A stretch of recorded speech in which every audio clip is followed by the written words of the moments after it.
can answer the question, Judge.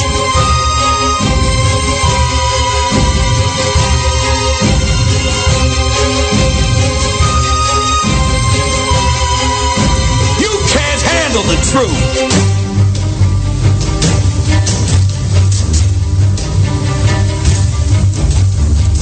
I ate his liver with some fava beans and a nice Chianti.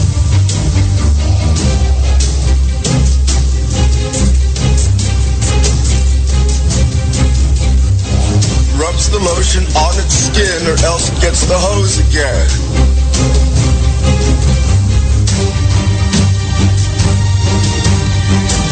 Welcome to After Hours AM, The Criminal Code, with your hosts, Joel Sturgis, Eric Olsen, and Dr. Clarissa Cole. Well.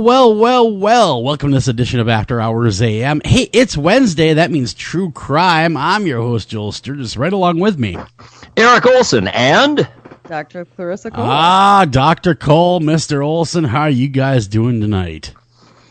quite well, thank you. Excited about the Halloween season finally coming not to an end, but coming to a full boil. Yeah, it's only a week away now. Just a week. That's it. A week away, and I can steal candy, and it'll be a great time. You know, I love the people that put the bowl outside their house, saying only take one. You know, the On Your Honor bowl. I love those. Oh, that is so not me. I'm like, don't try to reach in here yourself. Well, you know, the reason why a lot of people do that is the endless knocking and doorbell ringing. I mean, I get the logic. You have to hide. That's why you have to hide in the bushes and scare the heck out of the kids. Come on, that's how it's done. Do you do that? Heck Dr. yeah. Cole, is that to ensure future patients? Bah! No, I always, if it's very small kids, no, we're very careful not to scare them. But older kids, I'm going to scare you in every way possible. But the small ones are the impressionable ones that, you know, you can really warp them really quickly. It's true. So I try not. You might be wasting your time going after the big ones. You need the little ones. I know. But one year, one of the kids cried. And peed himself. There's a puddle in the front made porch. Me so bad. I felt so bad.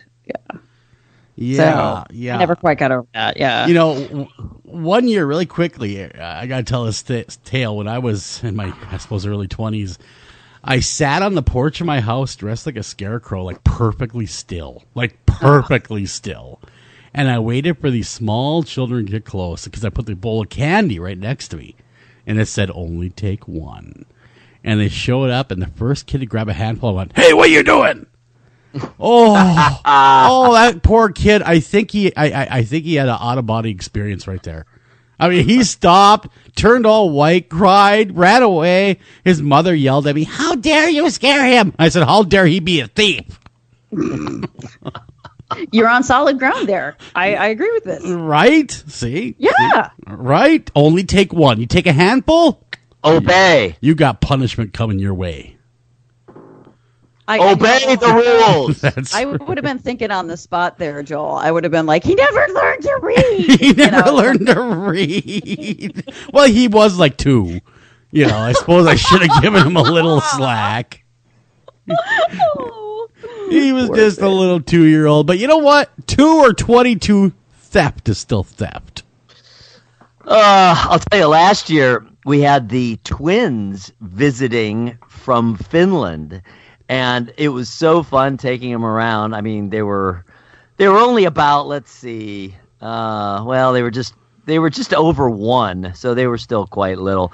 But just the look, the saucer, their eyes, the size of it, just seeing the costumes and the lights and the candy and everything else. We had a ball just going around and showing them off. And, of course, I don't really have any really little kids of my own anymore. Last year Alex was 13. Yeah, technically. I think he came with us and participated to a certain extent. But now he's 14. That's kind of the tail end of what's acceptable, you know? Mm-hmm. Yeah. Well, I know. It's so sad. Are you going to dress those twins up and make them say red rum, red rum? Eventually, when they're large enough, but they are male and female. Well, I'll still work. You know, who cares? Yeah. You know, get them together and have them say red rum, red rum, red rum. That would be freakish. I find that pretty creepy, actually. That would be creepy. Yeah, Little kids are creepy. They are. They can be very creepy. Oh yeah, especially if you can like get them to do something in tandem, even creepier. I remember years ago, I had a little kid. I think maybe all three looked at an older person I knew, and he just looks at him and says, "You're gonna die soon." Wow! Just that little kid voice. You're gonna die soon. No, it's like I think I told you guys this story when my little brother Jamie, who is almost 20 years younger than me, just so the audience is aware, he's almost 20 years. Wow, that's a big gap. Huge gap. So we're sitting in the back of the car going somewhere with the family, right? And he's in his car seat, so he must have been like 3.5, sitting there in the car seat, and he's talking about, because we just watched like a Disney movie or something, he's talking about one day he's going to build a castle and he's going to live in that castle and blah blah blah. And I go, oh, I said, well, hopefully someday you'll let me live in the castle with you or next door. And he just looked over and said, oh, you'll be dead by then. Oh. Swear to God. Oh, that is brutal. Brutal. But the best part about it is that he said it in a way that it looked like he felt sorry for me. You know what that's I mean? even worse. Like, oh, you'll be dead by then. It's like, I'm so sorry, but wow. You're going to be a worm bait by then. Sorry about that, but we'll be thinking of you. I'd be happy to have you, but... Yeah, you're going to be dead. Best thing. Of course, now that he's so much older, he's like, I never said that. I'm like, oh, trust me. You said that. Everyone heard you. You can be dead soon. What's it like in the prisons on Halloween? Does anything happen? Do they do the Monster Mash or anything? No, and obviously costumes and things aren't allowed. But like, is there candy and like some general talk of it? Yeah, but the holidays. Shibs. No, I mean the holidays of any kind are like really difficult for guys that are locked up because they remember their kids and they don't get to be around them. So generally the holidays pass without a lot of fanfare just because it's hard for people. So Christmas is definitely a no-go in the old pen. Oh man, it can be extremely rough on people that are locked up. So it's not that we don't say Merry Christmas or Happy Holidays depending on what you celebrate, but it just kind of goes by usually because it's very depressing if you don't hear from people. I would stop and I'd say, see, had you not committed that damn crime, you wouldn't be in here. You'd be enjoying your nice Thanksgiving meal. What do you think about that? See, exactly why you're not working in a prison, I'm thinking. That's true. They would shiv me in the first week. I'd be a dead man. They would have me I'd be done. Yeah, that'd be it for me. I'd be the most hated guard ever. Oh, don't say that. Don't say that.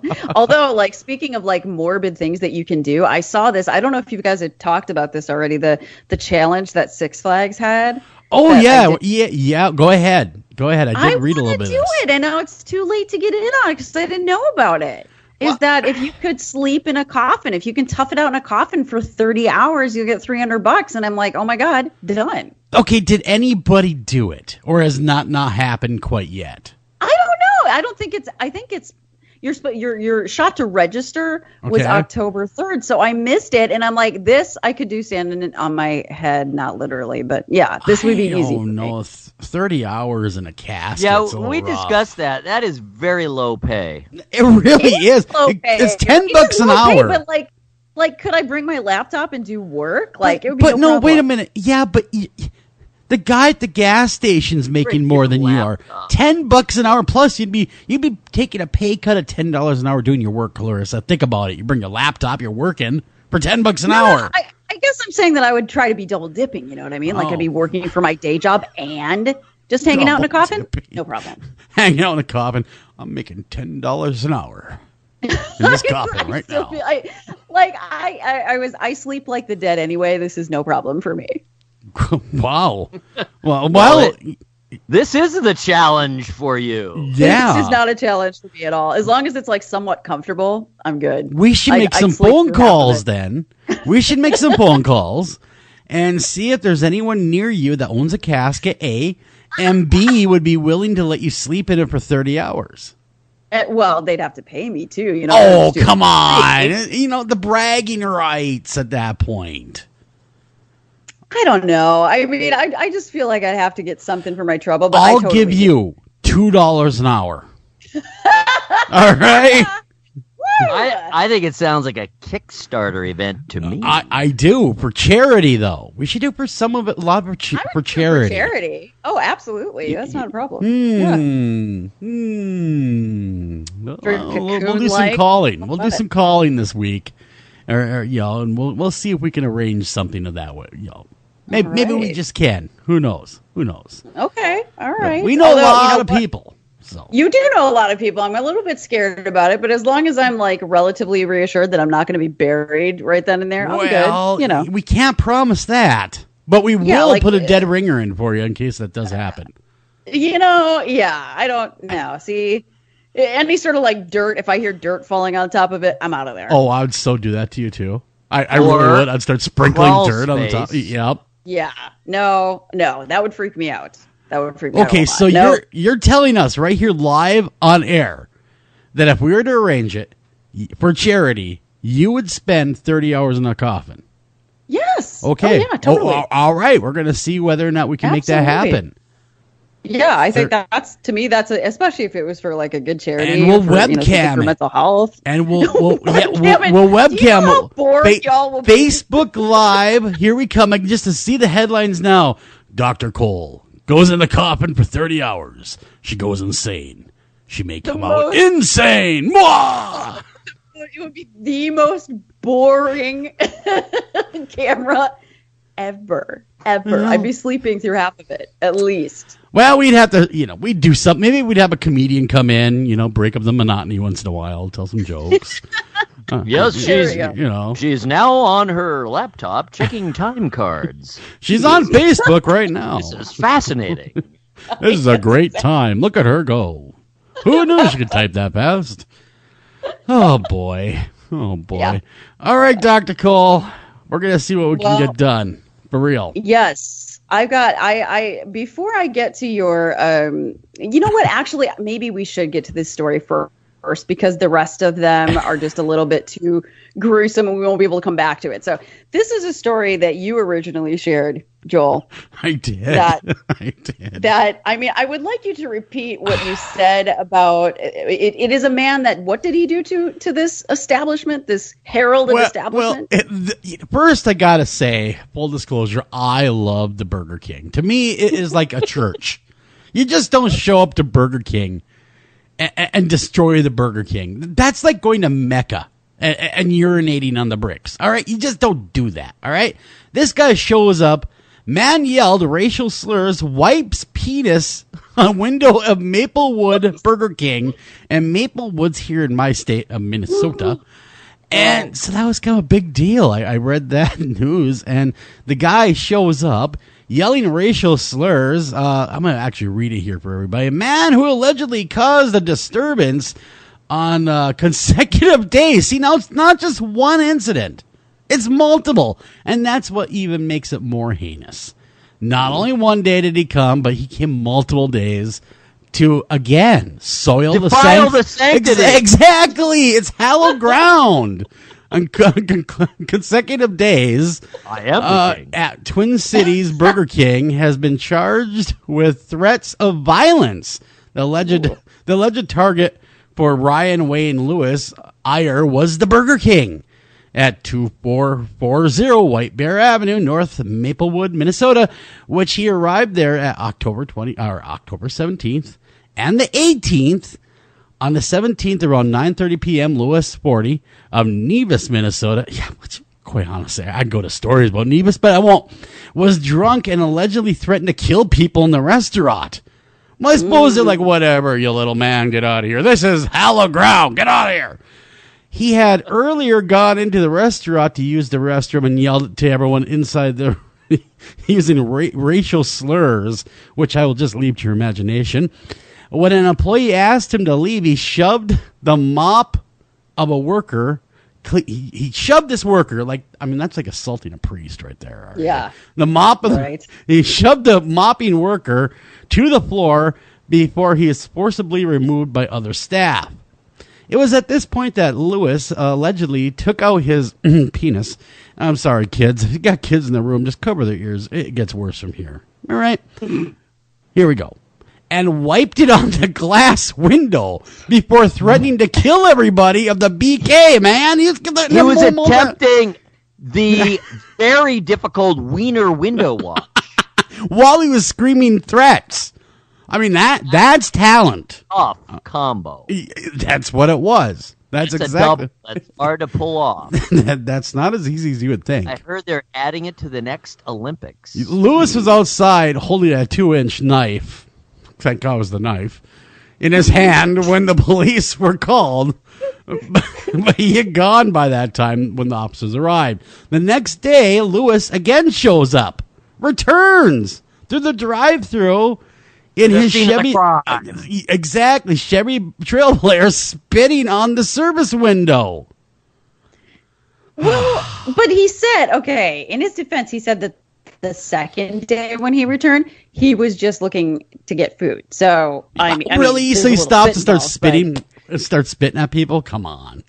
I might have taken a break from that particular Burger King. I would. Right? I would. 24 hours later, I might have gone elsewhere. Maybe even another Burger King. I know. And in a like metropolitan area, they have to be everywhere. Like, what's your fixation on this one? It gets better, though. He parked a Chevy, grabbed something out of his truck that resembled a gun before making a gun gesture with his hand as he drove away. Real tough guy. I'm going to get you as he's driving away. Come on. When police tracked him down at a Home Depot this past Sunday, they found a metal bar in his trunk resembling a gun.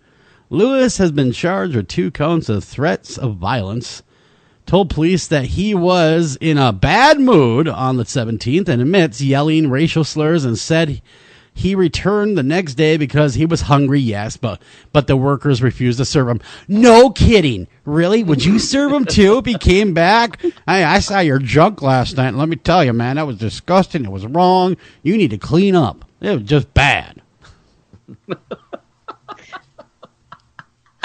Voice used. Exactly. Yes, I mean, clearly it sounds like there might be some form of mental illness or drug abuse going on. Gee, so I wonder. hope they get him help. I wonder if there's maybe a little mental health issue or drug abuse going on. Just a little. I wonder if he was wiping his genitalia on the window, whether he said, "You like that, eh? You betcha you do." Well, what, is he from Canada or Wisconsin? Well, it's close enough. It's close enough. He said, "Have I got a Whopper for you?" Oh, I got cheese on that. Okay, all right. That's the tale of the holy ground that is Burger King.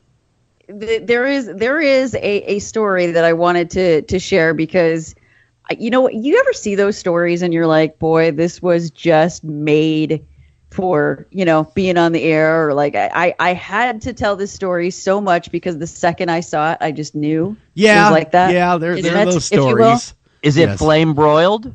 It is not, but it is inflatable. Is it had your way? It is not. It's giant. It's inflatable, and it's from Kansas. Oh wow, that can only be one thing. Those are some of my favorite words. It is a giant inflatable colon worth $4,000. How is an inflatable colon worth $4,000? Well, because there's a lot of inflating involved. Those? Okay, first of all, like those bouncy house things, like those are much more expensive than people would think, and I think that this is made out of that sort of. They're bouncing through a colon. Bouncy colon. Hey kids, this is how. I'm like, what?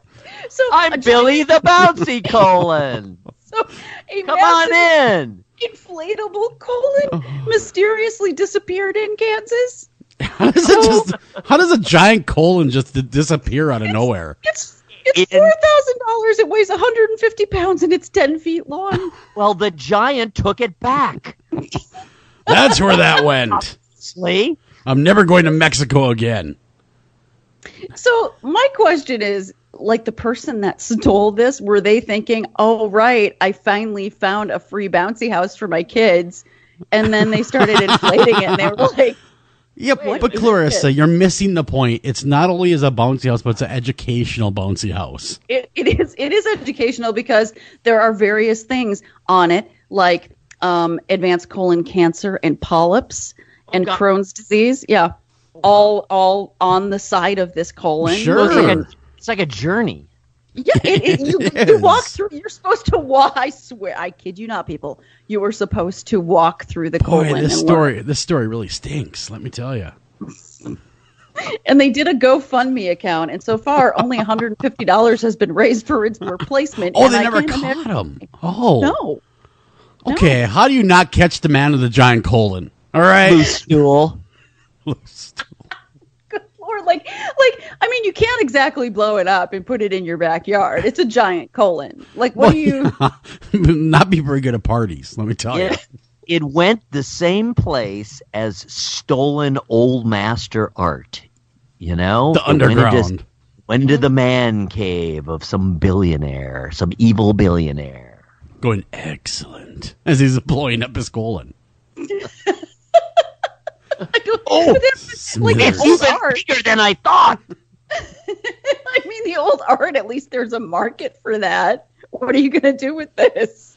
A $4,000 inflatable colon. I'll tell you what. You find that giant who's missing it, and he'll pay big. Oh, he will. Hold it for ransom. Yeah. Fee-fi, fo-fum. Bring my colon, or I'll kick your bum.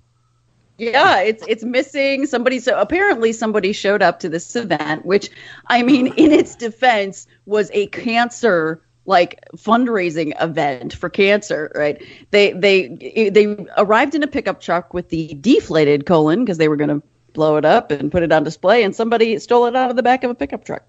What? Wow. Dang. Man. Yeah, I know. That would be hard. How does not somebody notice you're stealing a colon, though? 150 pounds. Yeah. How does no one's... Hey, is that our colon going down the highway with the back of that truck? You know, though, I have to say that if I let's say next to said pickup truck, it's not that I wouldn't call the cops, but I think that there's a large piece of me that really. I was gonna say, it sounded like you dropped there for a minute. You got to that part where you said there's a large piece of me, and you left. I'm like, did that part leave? No, I feel like I'd be so interested in what type of felon would want to steal this thing. Like, do you really want to be going to prison for grand theft for stealing an inflatable colon? I don't think you'd do really well in the pokey with stealing a colon. Right? I think you would win the prize. You would, of the strangest For the crime of the week. Oddest conviction of the week, yes. You would win some sort of prize, yeah. Wrecked him, damn near killed him. And actually, let me see if I can send this to you, because this leads me to another story that I'm not totally sure if it is, say, a crime or not, but it's one of those things that happens that I think that if it was investigated enough, it probably could be They would investigated find something as a illegal. crime. Not the colon one. This has to do with the U.S. Consulate. It's an ambassador. Really? So the U.S., I think, where is it? It's Australia, right? So we've got the U.S. Ambassador to. We haven't had one to Australia for a couple of years, right? The longest Sure. stretch since World War II, and they were going to have like a meeting for the Australian ambassador to America, and so they were sent. Wait, that's your colon connection. They're going to bring that over. Maybe they're like, let me teach you something you need to know about. Sorry, this is what's happening. happening. No, so basically, we haven't had an ambassador there for a while, and they were like, "Hey, we've got to do some trainings and get some trainings going on here." And so they are training a person on the email search, and so they sent out basically a consulate-wide email newsletter on the official newsletter platform. And I sent you guys over Skype just now what was sent out. I don't know if you can see it. Well, we're A going to message check form that for- out right now. that appears to be Oh my God. a kitty That's a cat holding tater tots. dressed as Cookie Monster. It is indeed. It is specifically a tabby cat dressed in a onesie, a Cookie Monster onesie, holding what appears to be a plate of cookies. Cookies. Yeah. That's what gave it away for me. Wait, why? Why would they want to?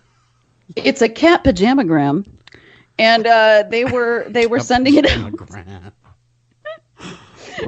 Pajama jam. The message included the words in Latin and an RSVP button for the jam. This is what was sent out from the U.S. State Department. Oh, so they're using valuable taxpayer resources to send kitties in pajamas to Australia. Tell me that's not the cutest thing you've ever seen, though. I mean, this is cute. messed up. And then we wonder why our government's so inefficient. They're sending kittygrams everywhere.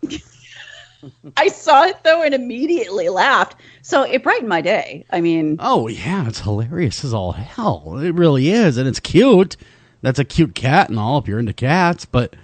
Wow, what a strange thing to send. And what was the response from the State Department representative? And I'm going to name the guy because I gotta. Gavin Sundwall tells everyone that it was a training error made by one of our new staff testing out our email newsletter platform. Yes, always the new guy. It's always the new guy that gets blamed. Rectum, damn near killed. And there's the connection. and they said Mashable adds the photo was likely taken by Jennifer Stewart of Melbourne. Her photos of onesie-clad cats posted to Instagram accounts are relatively famous. Well, I bet they are. Well, now they're even more famous. So congratulations. Yeah. Yes. Congratulations. The U.S. State Department sent a Cookie Monster cat. And now everywhere. For the rest of the story. Y'all. Yeah, right. So I don't know that that's against the law, but I would think it would be ultimately there's a cost that was wasted here of taxpayer money, right? I mean, really, there was. Well, I mean, just the fact that if this is let's say you are training a new person, like that's the thing, and you're like, hey, this is the email account for everyone. It's our newsletter platform. And that person decides to send the Cookie Monster cat. My guess is you are not A, recruiting well, B, training well, C, vetting well. Figure this out, people. You're the State Department. Yeah, I would. They kind of lost a little bit of my, a little bit of my trust. Not that they had a lot to begin with, I was going to say they had almost no credibility to begin with. No, takes all of it. Yeah, it's gone now. Yeah, it's gone now. If Australia ever wants to attack us, they'll be scared of our onesie-clad cats. They'll be sending kitties over to attack us, thinking that's our soldiers. They only have cats for soldiers. But perhaps the truly relevant item is the cookies. You haven't really mentioned the cookies. No, that's because I want to eat the cookies. I love cookies. I mean, if they came and attacked with cookies, we might be in trouble.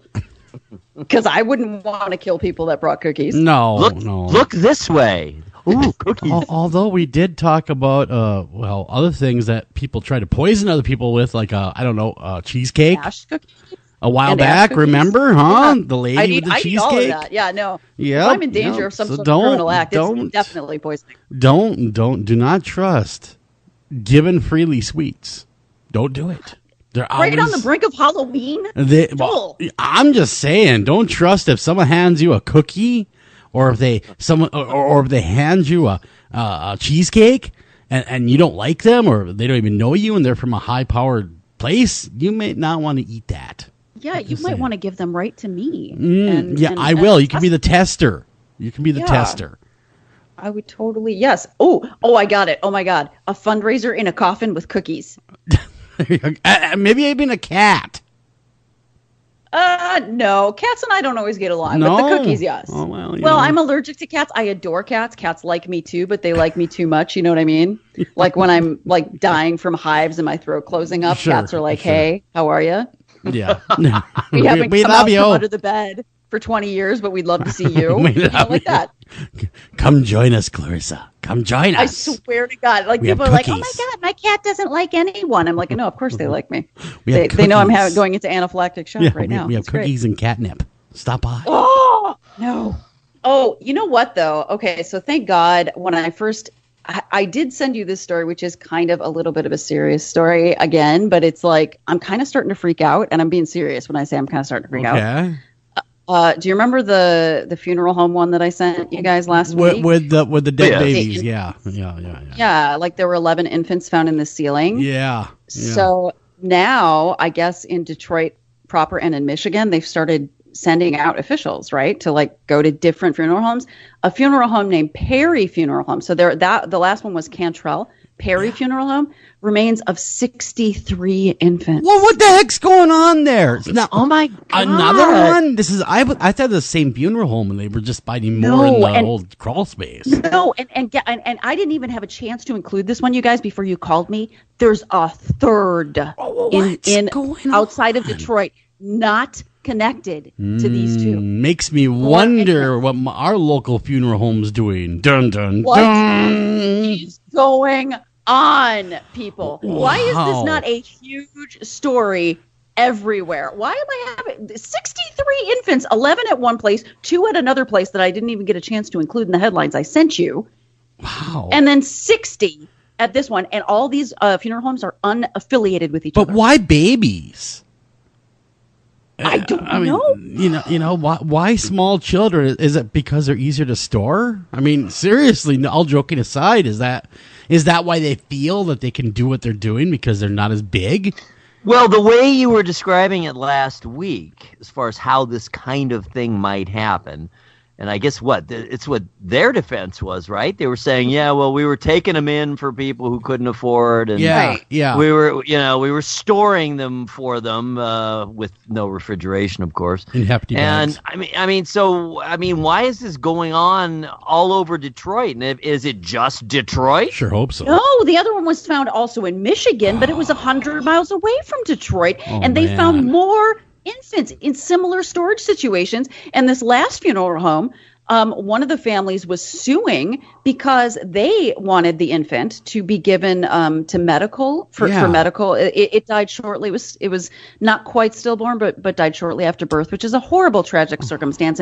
And God love these people that were going to donate their daughter's remains to science. And I very much look up to that. Just so you all know, I think it's an amazing thing to do. I am an organ donor.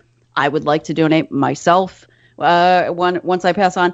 But they didn't give the infant to medical science. They threw it in a Tupperware container. Oh, my good Lord. Yeah. Along with 60 others. Wow. At Perry Funeral Home. So there's Perry and Cantrell, and there's no connection between the two. And there's another funeral home almost 100 miles north of Detroit where they found at least 2. Well, that sure took the joy out of the room. I'm sorry, but I'm like, no, I'm what I'm freaked saying out. is this is nuts. I mean, it's just deplorable. It's deplorable. It's horrible. I mean, wow. I mean, I can't wrap my mind. And all these families that their babies have passed on for whatever reason never got the closure either that they needed. I mean, it's beyond just the remains, but also it's a ripple effect. It goes even further. It goes deeper into the community as well. I mean, these infants are people, and they need to be put to rest.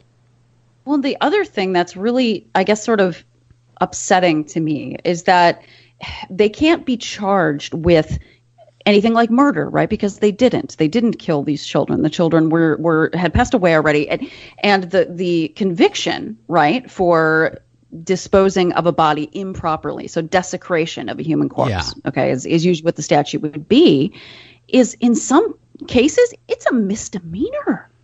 I mean, this is I mean, some places have up to like maybe 7 years, $8,000 fine, that sort of a thing, but in some places it's almost nothing at all. So I'll tell you what, though, 60 counts of it is going to add up. Yeah, it will. That's true. Yeah, it will. One can only hope. I mean, so far, the only news coming out of Detroit is that they've had their funeral home license pulled. Big deal. Oh my God! Again, Who though, cares? what stops the smell if they're unrefrigerated? That's you would think that something would give off an odor. Bodies, they're not decay and not smell.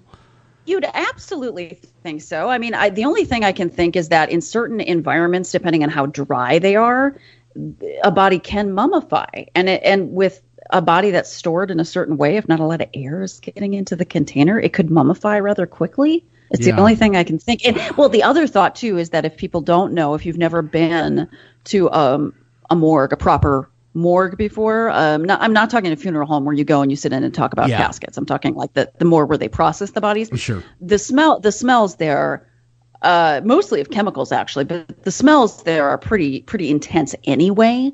So those chemical smells really, I think, could cover the smell of decay. Yeah. If that's what you're smelling all the time. Yeah. You know what I mean? Yeah, the embalming process. Right. Yeah. So, I mean, there's a lot of that, and there's a lot of fresheners used and everything else. People put the Vicks underneath their nose. I do that if I go in an area like that, just to sort of, so you're not smelling the decay as much because you're already trying to get the smell to go away. But it's unbelievable. So I don't know what's happening in Michigan or Detroit, or I don't know who checks out funeral homes, but my gosh, do I want them to check out every single one of them. I would hope so. I would hope that there would be, even deeper checks down in other states too. Absolutely. If I was in a different state checks. hearing this, I mean, going in with cadaver sniffing dogs and going, I know you got cadavers in here, but I want to make sure you don't have any that aren't accounted for. Yeah, we want to make sure there's none of your crawl space. All right, come on. Oh God. So I had to share that because it's breaking news, and like I said, the third one just came out right before the broadcast. That is horrible. That is absolutely horrible. I mean, thank you for sharing it, and as hard as it is to talk about, it's a real issue. I mean, these bodies are not being taken care of the way they should be. It all comes down to dollar and cents. It all comes down to money. Isn't that? It does. That is as sad as anything else. That it's coming down to money. And the thing that really bothers me too is that the more you erode the public trust in these types of things that happen, the less people feel safe to check that donor box on their driver's license, the less they feel safe to want to give their body to medical science. Like, we wouldn't have a crisis in this country of people dying from preventable things if more people were organ donors, but people are afraid to check that box because, one, of urban legends, but also because of stories like this. And that to me is tragic and unforgivable. One or two people ruin the public trust. That's what you're very true, and it doesn't take much. I am surprised that they didn't cremate the infants. I really am. These funeral homes. I agree. It's unbelievable to me. So anyway, if anybody else knows about that, shoot me a line. Tell me what's going on, because I don't understand it. Yeah, that's insane. That is really, really insane. Well, if it's really about money, then that's how they should hit them. That's how they get at them. Find them. Buy the body. Find them a lot. Buy the body. Yeah. That would take care of it, I would think. You'd think. I mean, but they already have been shut down, so I feel like they already did the damage that they could do monetarily. Sure. But I think they should do some serious prison time. Absolutely. I would agree. There's no place for a person like that because, again, you're entrusting them with a loved one. So horrible. But you know what? I did want to. This is a story in California. I don't usually share stories in California because you're there. I'm there, and I want to make sure I don't come in contact with the offender. I think I'll be okay in this case. So when you're in Northern California in particular, there is something out here that a lot of people for Halloween would be really afraid of. I am in Black Widow country. Oh, you are now? Oh, big time. Like, I find at least like one a day if I'm outside. Wow. Do you mean Scarlett Johansson? That would be so cool. No, I don't. I run ScarJo. Bummer. No. You're talking about the actual spider that'll kill you with a bite. Correct. And it is like where I am located, there are Black Widows everywhere. So if I'm like working outside, it's not uncommon. 3, 4, 5 of them. It happens all the time. They're everywhere. So, but I mean, I'm just used to it at this point.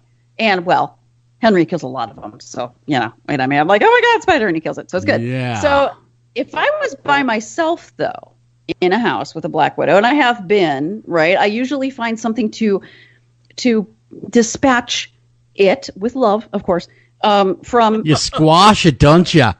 I love you, squash. Right. Yes, I do. And I try to also not actually, I don't want to physically touch it with my fingers. You know what I mean? I want there to be like a shoe. Do you have a designated? Because, it's poisonous. You don't have a designated Black Widow beater? I don't. I try to find the nearest shoe. The nearest hard-soled shoe is what I go for, right? So that's just, I'm putting it out there, hard-soled shoe. But there was a California man who was house sitting for his parents in Fresno, all right, which is south of me. And he did not go for a shoe. What he did end up going for caused 29 firefighters to respond. Oh, wow. Wow. That's a response to a spider. Well, he decided to use a blowtorch. Oh, well, yeah, that'll work to kill a spider, and it'll destroy your house. But yeah, spider's dead. That's the good news. It was a 2-alarm blaze. The fire damaged the building's attic and the second story. The use of fire for pest control actually appears to be fairly common. What? Why is that in this article? I'm reading this article going, how is this common? So I don't know. That's crazy. Yeah, a Kansas woman reportedly was hit with an arson charge after attempting to kill a spider with flaming towels. Now, did she buy them that way? So wait, yeah, I was gonna say, where do you buy flaming towels? Number one, is there a store called the Flaming Towel Store? And how do you keep them lit? Flaming towels are us. Yeah, and how do you keep them lit until you're ready to use them? That'd be hard as well. I think they freeze them. They freeze dry them, the flame and all. So she sees the spider. All right, I'm gonna use the flaming towel. This is the problem-solving steps that you have to go through, though, is what I'm asking. Like, you see the spider. Oh, my God, spider. I need to kill it. Where does the problem-solving go after that? How does it escalate that quickly to going, I know fire? Towels catch on fire. I'll throw flaming towels. Well, what? Wow. Yeah. He almost burned his parents' house down. And then there was a Cincinnati woman who caused $250,000 worth of damage to an apartment building when she tried to use alcohol and fire. Well, that will do it too. They do sell insecticide for this job. Where maybe you could. You set it on fire? No. I would recommend. I mean, you could, but if you're going to do that, use a Zippo lighter. Don't use a normal Bic, by the way, folks. But anyhow, little tip. You guys never made your own flamethrower? Come on, Aquanet days. Lighter, some Aquanet. Eric, I know you did. I'm more into explosives. I know you are. But back in the day, when everyone's mother used that 25-gallon bottle of Aquanet, that made a hell of a flamethrower. Let me tell you. I'm betting it does. See, I know my luck with things like that. I would not try because I know what would happen. It would be great. It's great. I mean, it's epic. And it goes a long time because it's a huge bottle. So, it really gets out there. Interesting. Well, maybe that's what he tried. I don't know. It doesn't really say, what, you just have a flamethrower around the house? It doesn't say how he created. You know what's funny is it's completely legal to own a flamethrower. What? Yeah, you can actually own one. Anyone can own one. Are you serious? Dead serious. It's completely legal. You can own one. You can buy one. You can construct one. I would love to see the person's face when I go and ask for one. There's no laws saying you cannot own a flamethrower. In fact, a little fun fact, when I was a kid and I grew up in a farming community, they'd burn the field, some people, with a flamethrower. Oh, yeah. Oh, yeah. We used to have controlled burns all the time. I just assumed it wasn't with a flamethrower. But these guys did that. They're a little nuts, though. Come on. I think grain alcohol was included when they were doing it. But anyhow.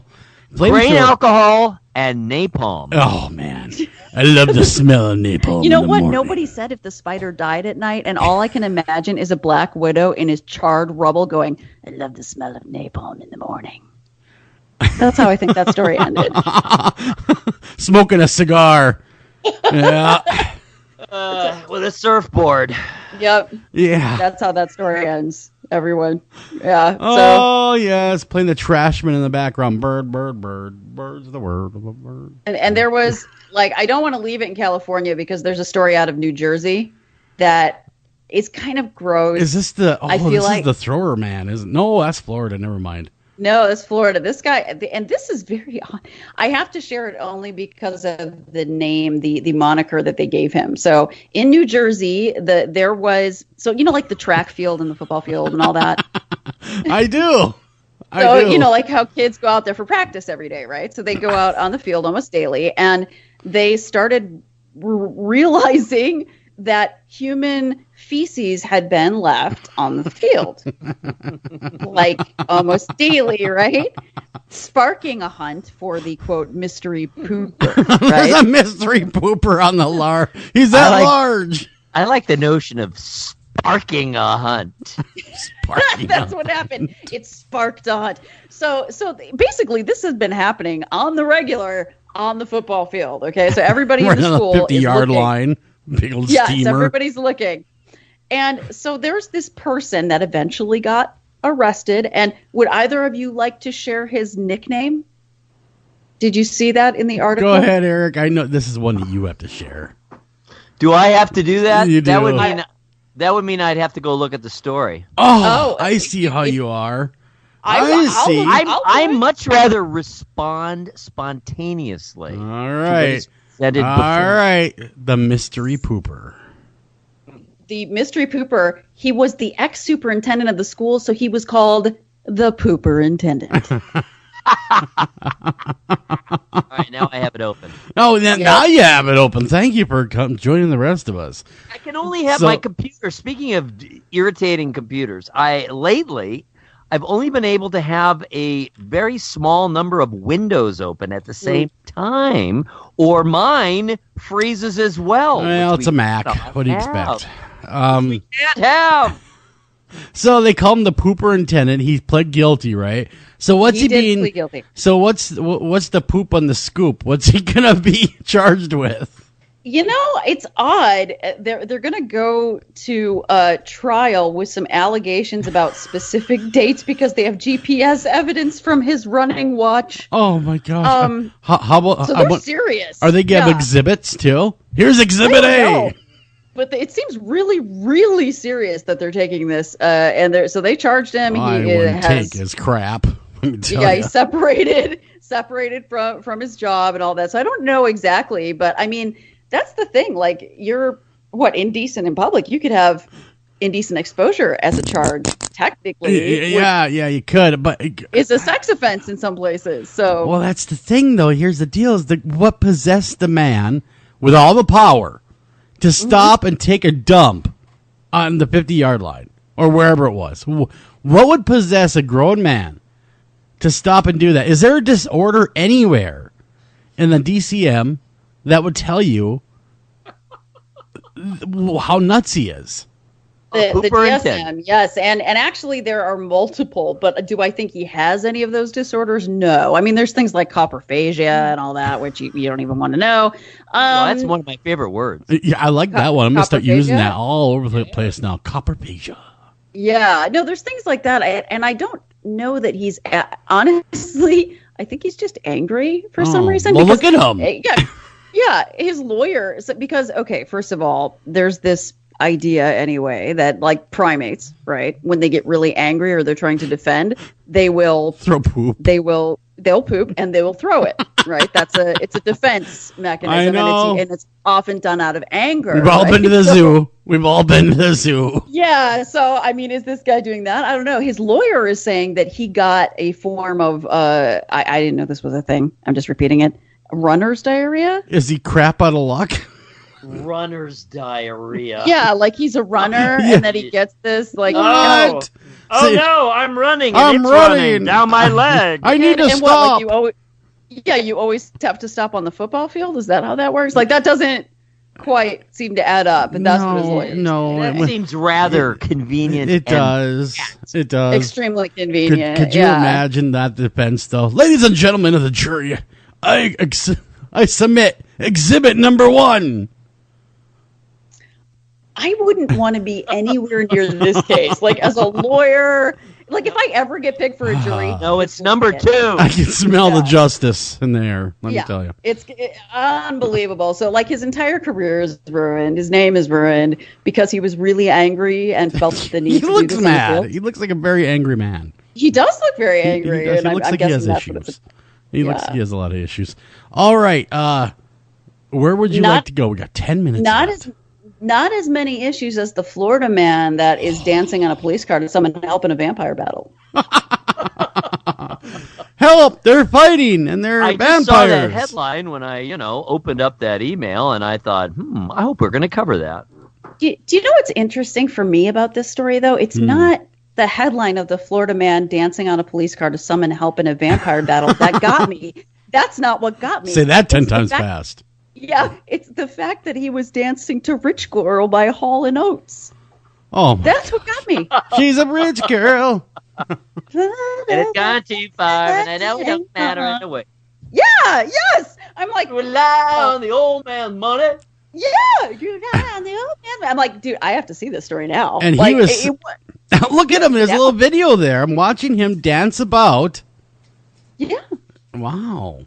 Man. I know. And then the next song that comes on, no lie, is Supertramp's Goodbye Stranger. And he gets down. Like, it takes him a while to get down to the second one because it's kind of a slow jam. Oh, it is. I mean? It simmers. It does go somewhere. It's, when you get to that refrain, though? Yes. Oh, yeah. So now, he was allegedly doing this to get the police's attention about a vampire fight. Well, it's odd because I believe that the sheriff probably lives at this house. You know what I mean? I was going to say, it looks parked. In a driveway. Yeah, it's parked. He comes up to the back of the sheriff's car, almost touching it with his vehicle, and cranks up the volume on his radio and hops up onto the roof of the sheriff's vehicle to dance. And he said that he was prompted to break out in this dance after being scared away from his own home by a woman with fangs.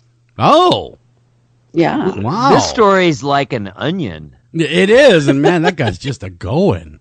It has many layers. It's just a going. This video was great. I know. The woman was threatening him, he said, and he believed a human sacrifice was about to occur involving vampires. And he needed the sheriff of Nottingham to help him stop the slaughter of small children. Sheriff of Nottingham. Which, of course, would involve dancing to Hall & Oates. Yes, it's a rhythmic. It's a rhythmic call for help. Now, wait a minute. There seem to be some mixed metaphors here.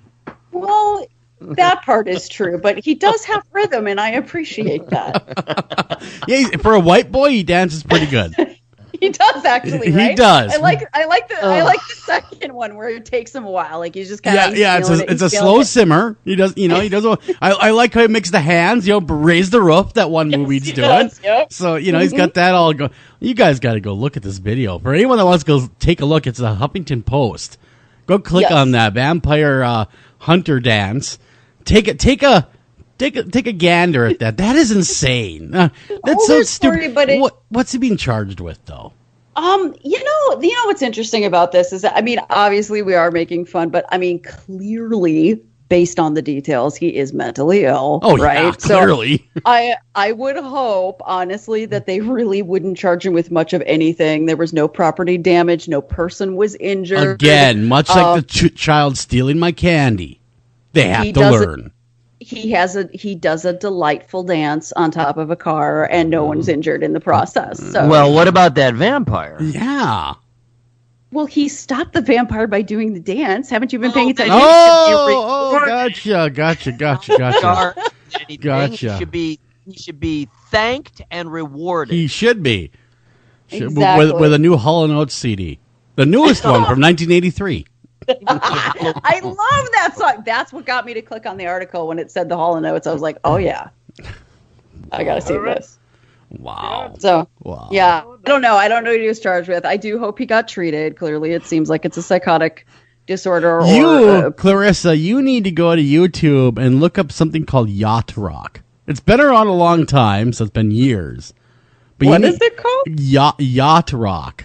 How do you spell it? Yacht, like the boat. Yacht. Like a boat. You know what I'm talking about, right, Eric? Yacht rock. Yeah, yacht rock, where they have the Hall & Oates battle in the alley against Kenny Loggins. Yeah.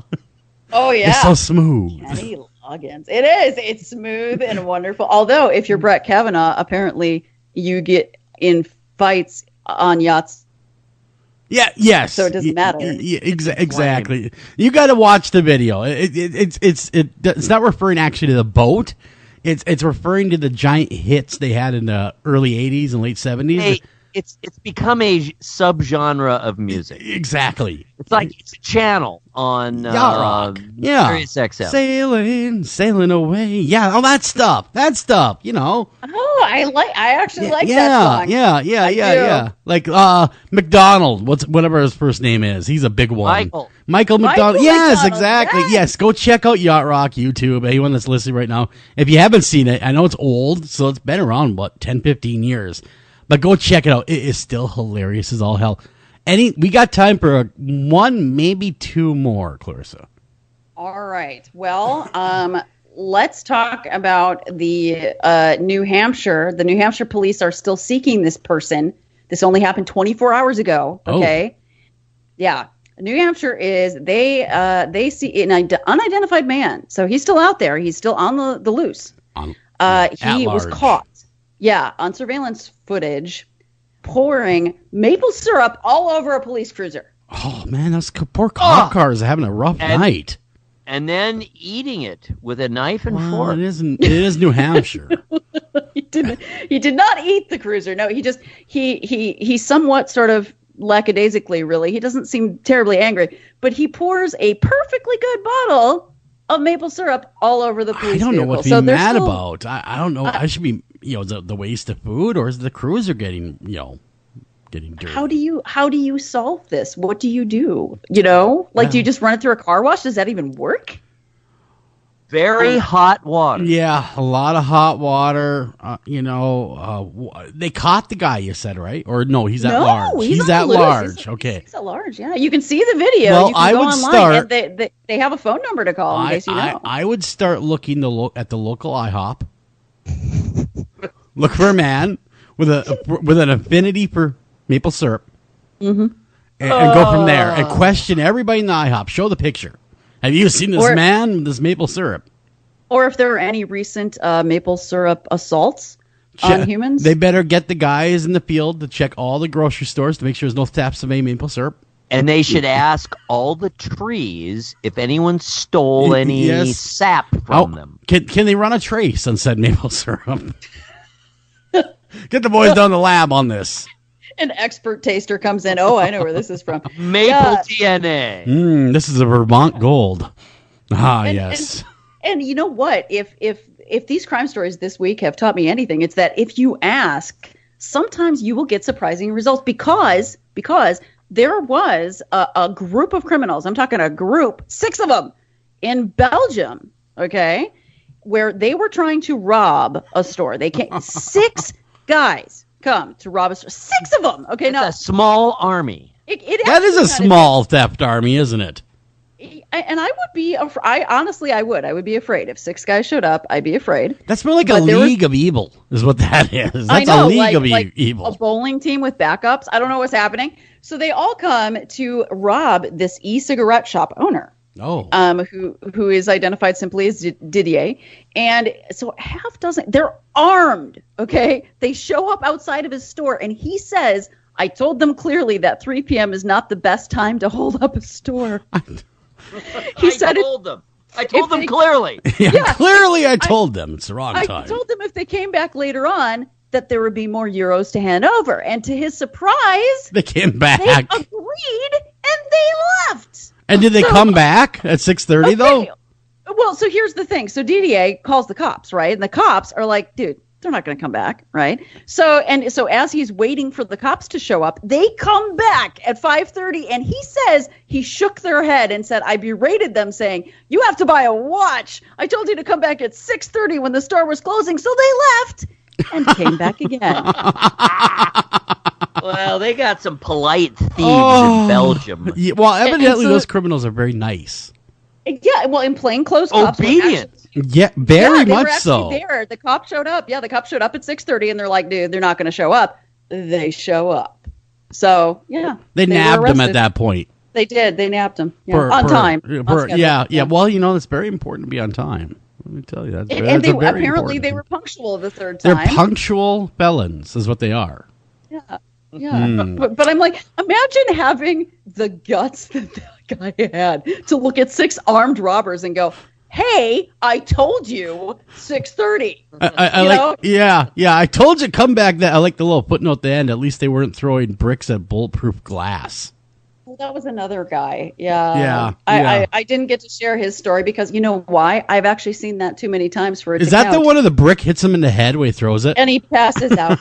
Yeah, they come and catch him. Yeah. And that's the quickest karma I've ever seen. Oh, yeah, that's instant karma. That's no waiting around. We got to run a break, and when we come back, we're going to tackle the strange case that is Andrew Hardman. Don't go anywhere. We'll be right back right after this.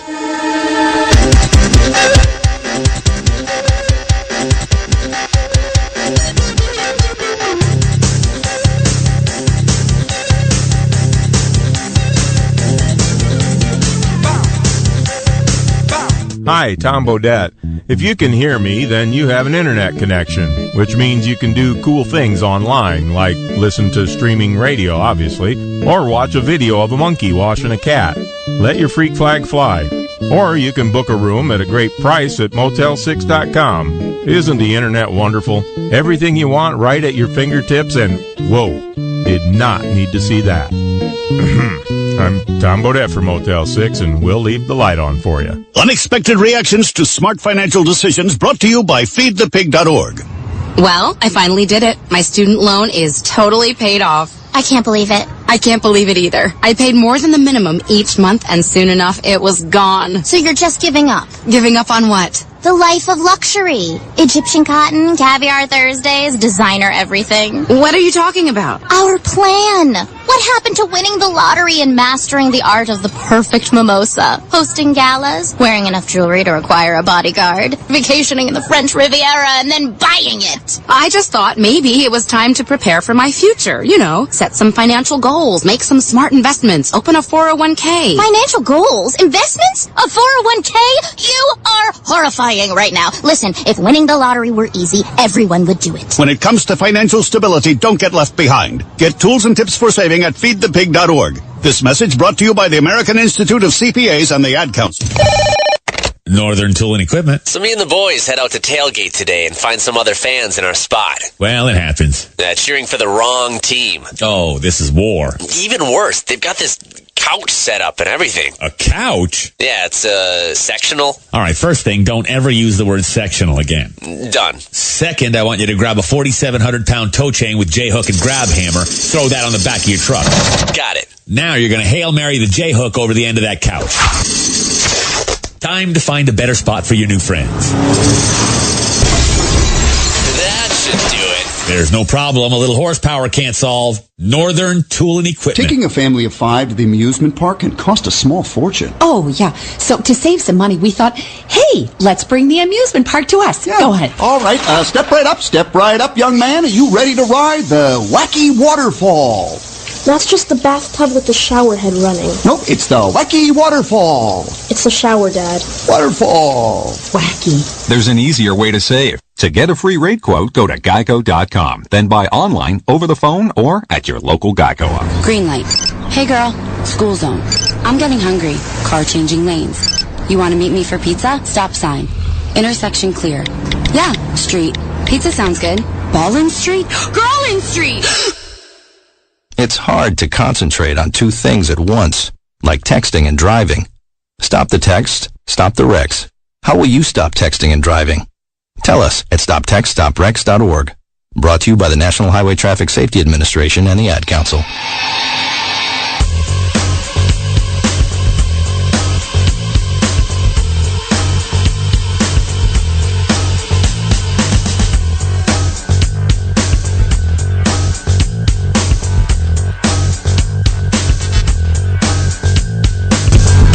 Welcome back to After Hours AM, the Criminal Code, everybody. I'm your host, Joel Sturgis, right along with me.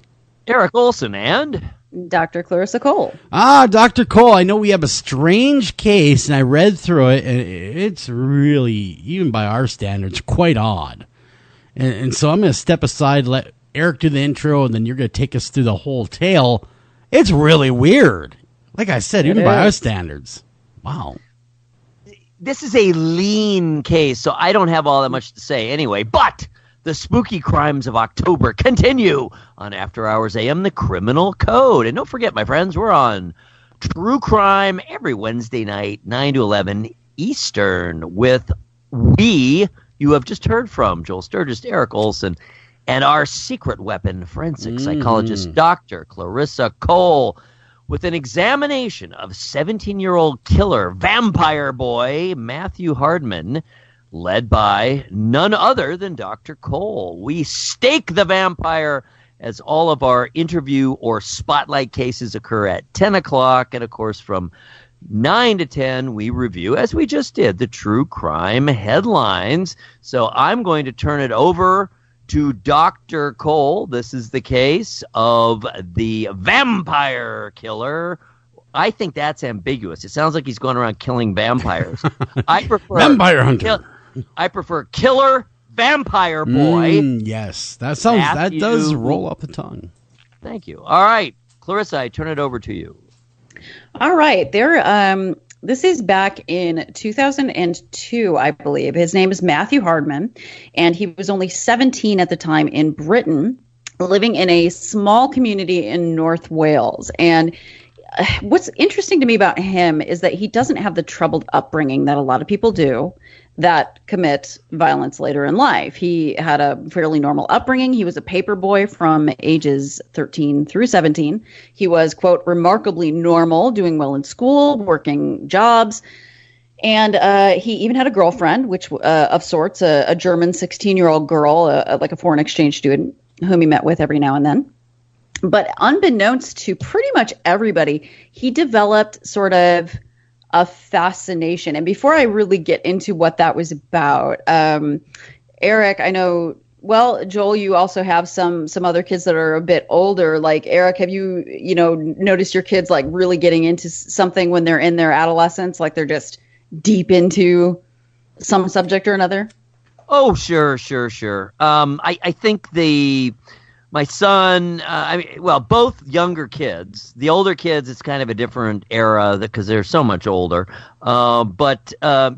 Certainly for a while, my oldest son, he was into baseball really deeply. He was a huge Ken Griffey Jr. fan and Seattle Mariners fan. I mean, he was obsessive for a while. He kind of is a kind of guy, now he's 31 years old, who kind of goes from topic to topic and really dives deeply into it and then kind of moves on. The one he stayed with, of course, is his profession and his fascination with archaeology, which is kind of a combination of history and mankind and psychology, and it's lots of things. Literature all go together.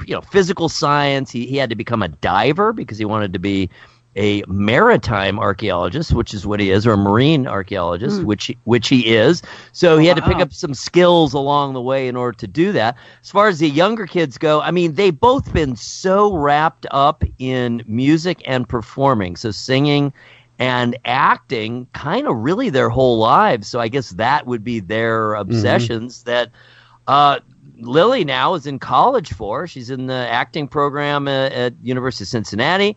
And I would be, honestly, at this point, pretty surprised if Alex does not follow in her footsteps. Not that he is a slavish copier at all. His style is really quite different.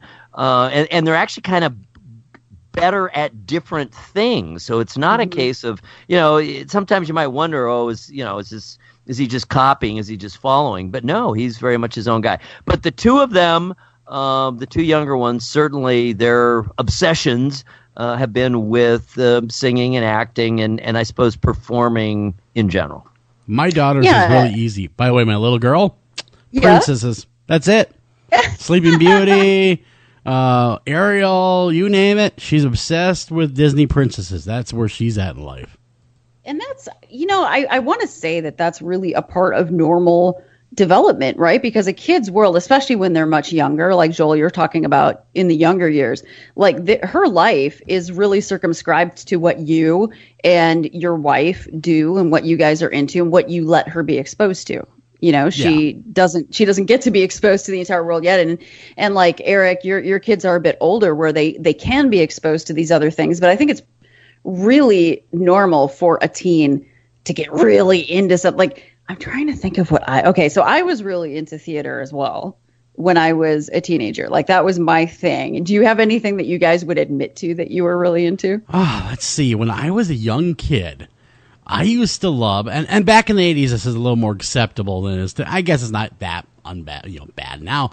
I was huge into professional wrestling, man. I loved Hulk Hogan. What's wrong with that? I loved Hulk Hogan, man. I loved him. I loved all that stuff. In fact, I used to go, I'd say about every other weekend whenever they come up to the WWF, or back then WWF, but down WWE shows. My dad would take me, and he hated wrestling. But he would sit there, and I'd be, oh, my God, we're going to go to wrestling. And I was 17, and I ran into a guy named Ken Patera. Does anyone remember him? He was an Olympian wrestler, right? Oh, wow. And he ran, my dad knew him. He was from the area, and they knew each other. And he was...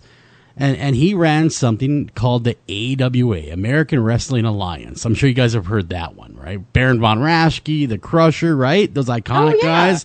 Well, I wanted to be a wrestler at that point in my life because I'd been exposed to it. Dad, I want to go. I walked in there. It was a Sunday morning. I'll never forget this. It was a Sunday morning, and the newspapers passed his eyes, and I walk in, and I was saying, I want to do Mom and Dad. Well, my mom's like, well, what do you want to do? I want to be a pro wrestler.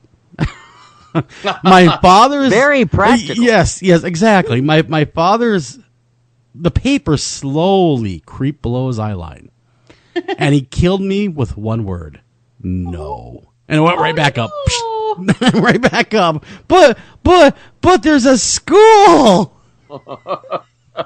and I really want to go, but it's 500 miles away, and I need your permission to be able to go. And of course, the paper comes back down, and he says, you're going to get a real job. Goes right back up. That settled that. That settled it. You're going to college. That settled it. You're going to go to college. That was it. Wow. That was it. Yeah, well, yeah. I mean, what about you, Eric? Was there anything that you were I had a period, I was younger. I was probably between, let's say, I don't know, maybe 8 and about 12, where I was just obsessed with the Southern California professional sports teams. It wasn't even so much the sports themselves. It was those teams. So way back, this shows how old I am, it was the Rams. Sure. And they're back in L.A., by the way. They are. Yeah. The first time around, it was the LA Rams, and it was the Lakers, and it was the Dodgers. To a lesser extent, the Angels.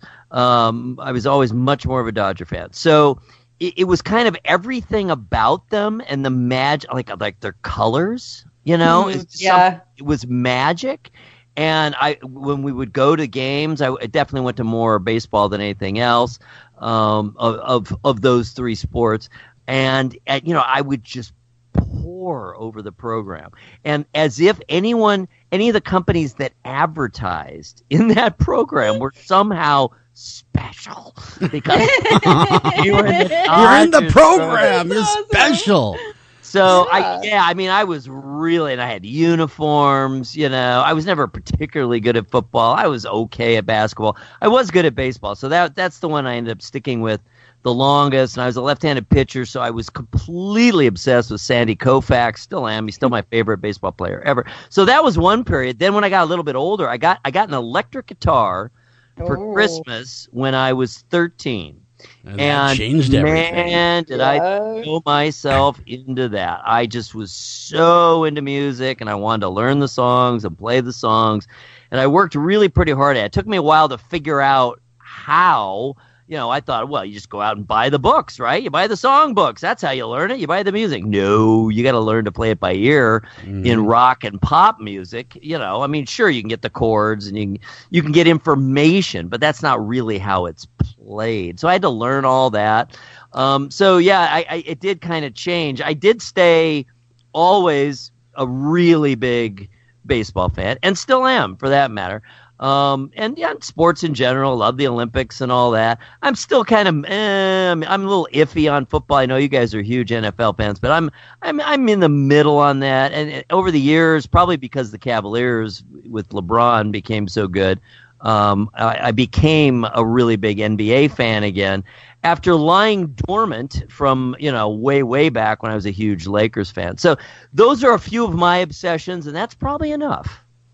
Well, what's interesting to me about that, though, and Eric, you just touched on it, is that things that we get really into when we're that age, even young, like Joel and Eric, you're both talking about even younger than I was thinking, that stays with us. Like, I'm still a big performing arts fan. I'm still a big, theater geek and all of that, because that's what I was into at that age, because you dive into it. It's your own bubble world, kind of, where you're just into that thing.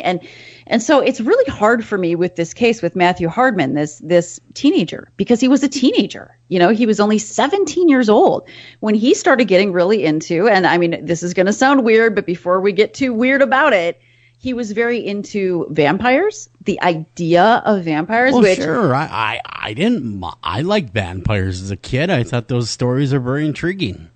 Right. And like, I loved like ghost stories and all of that stuff when I was a kid. And all of us, I think, admittedly so, still are into the paranormal, the idea of the paranormal. And like, this was 2002. So it was before Twilight, that franchise.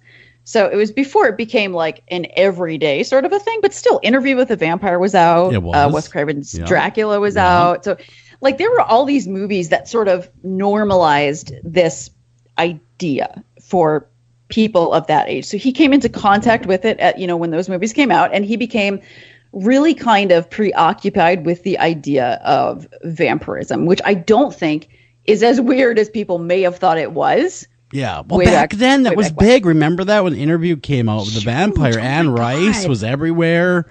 Everybody wanted to, be a bloodsucker at that point for Halloween, or they want to do this, they want to do that. Yeah, no, you're absolutely correct. The Wes Craven. Now, was that the Dracula with Keanu Reeves in it? I'm trying to remember. I think it is. Yes, I think it is. They went on to run it. Arguably one of the worst ones ever made. And yes, I love Keanu Reeves. I'll just say it. I do remember all that coming up, but yeah, I remember the obsession.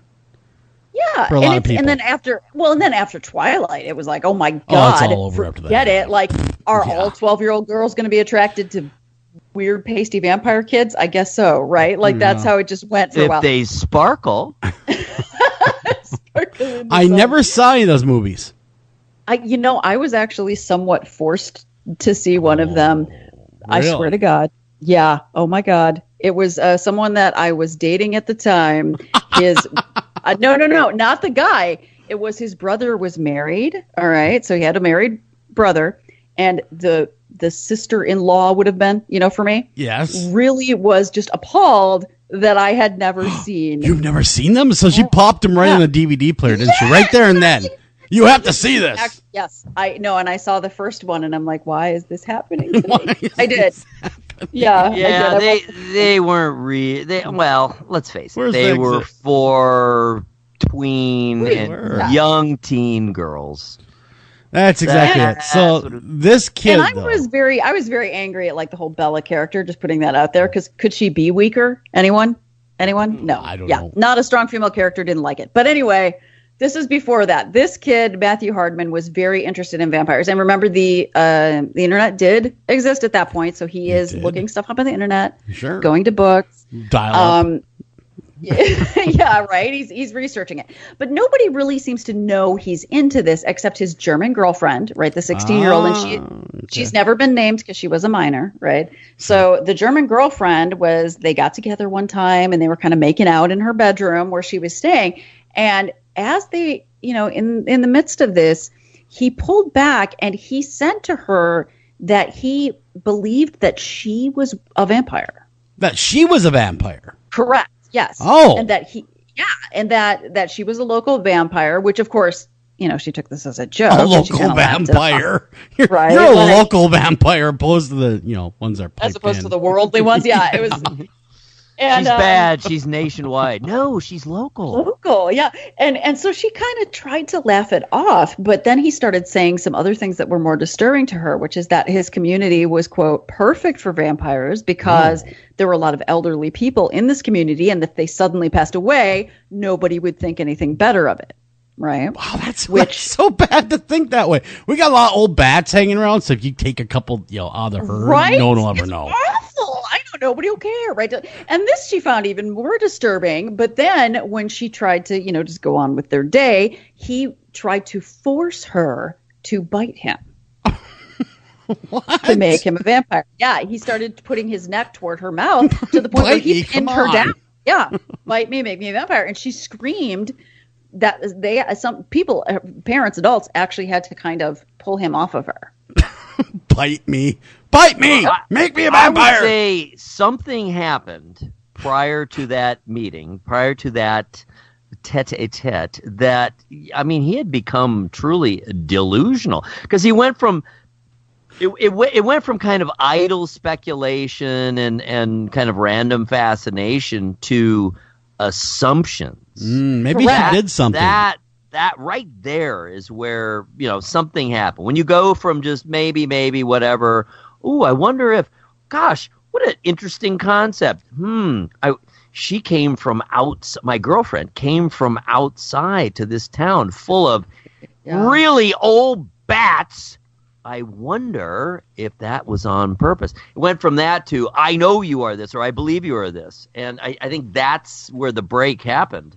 Exactly right. So it's this escalation that happened so quickly, and that's why I included it when I wrote this up, is because not that was part of the crime. Mm-hmm. It wasn't part of the crime, but it's one of those seminal moments that if someone had really said something, like if somebody had stepped in and intervened at that point, which was 2 weeks before the crime, I wonder if it could have been avoided. No one is at fault here. That's not what I'm saying.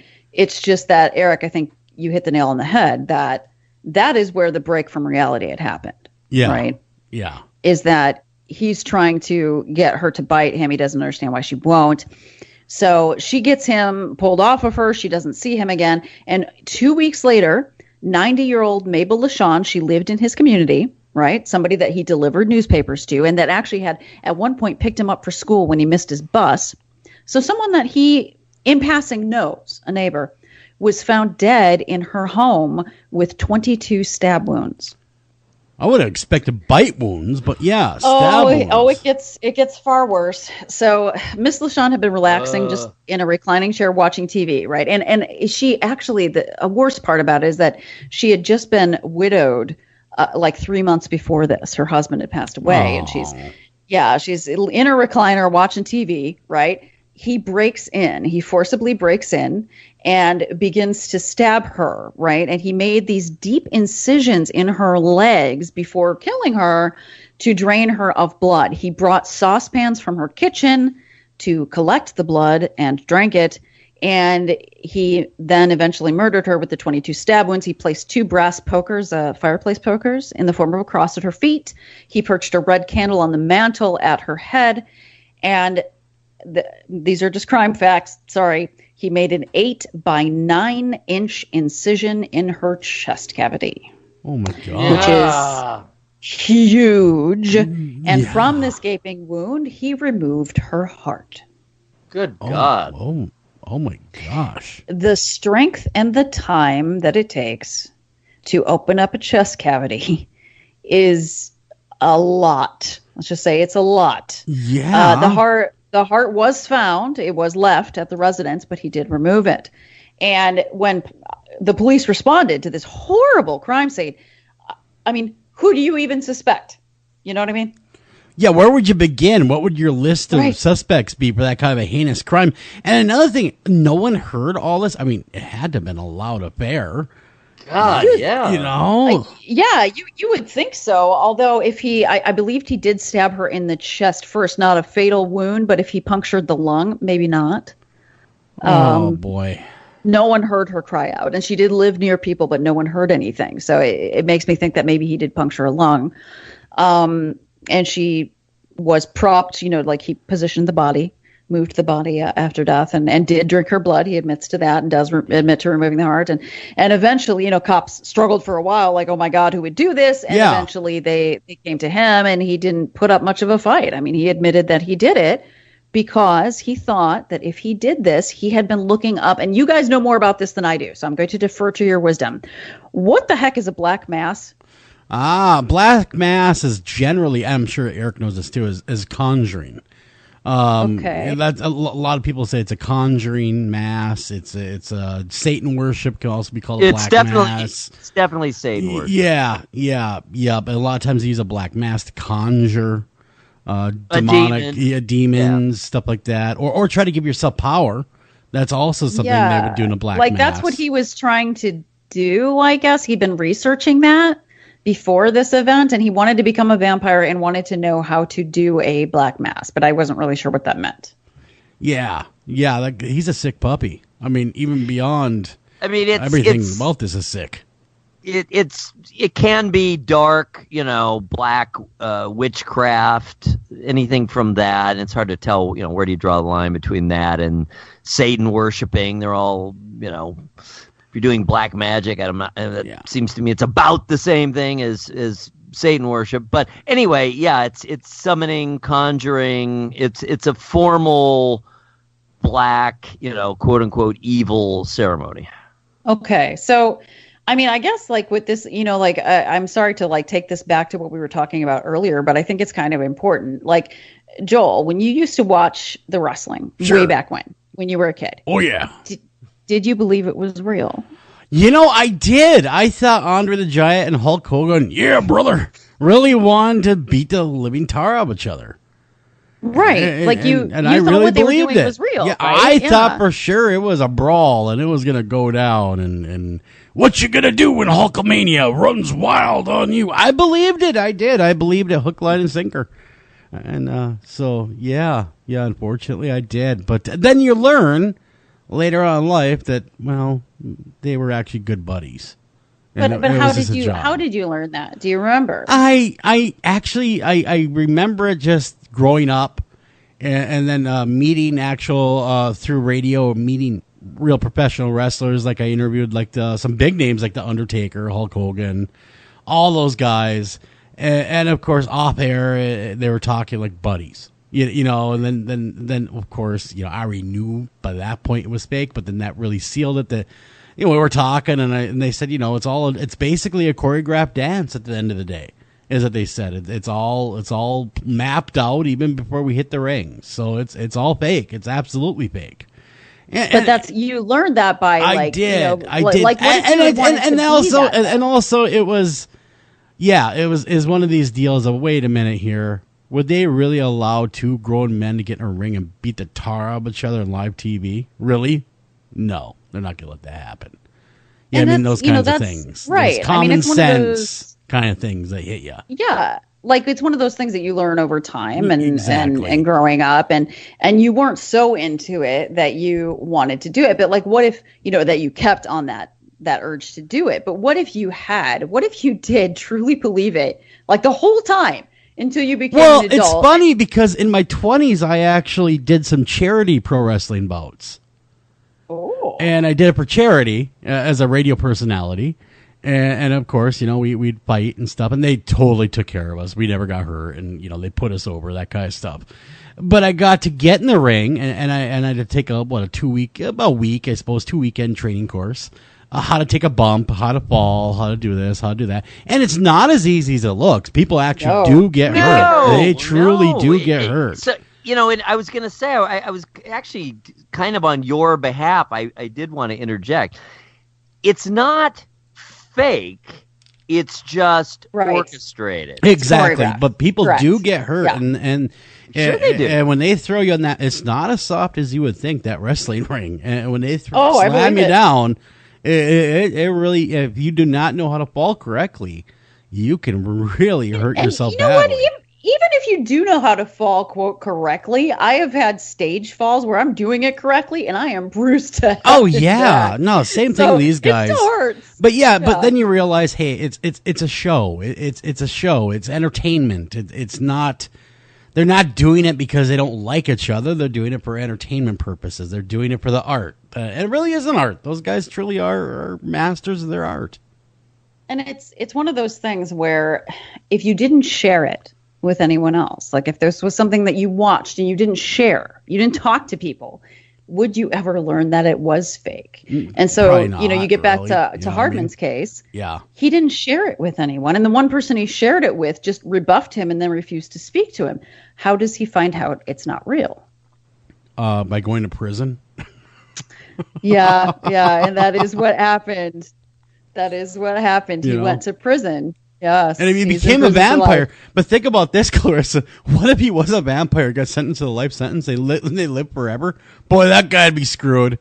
That's why I called him the immortal inmate. I'm like, he's going to be forever. But it's, that's the thing that I would like to talk about in the last half of the show is that his lawyer did not bring up guilty by reason of insanity, and in prison he was not diagnosed with anything. Interesting. So, we got to run a break. We come back. We're going to dive deeper into this. The would-be vampire that found out the hard way that indeed he is not immortal. Don't go anywhere. We'll be right back right after this.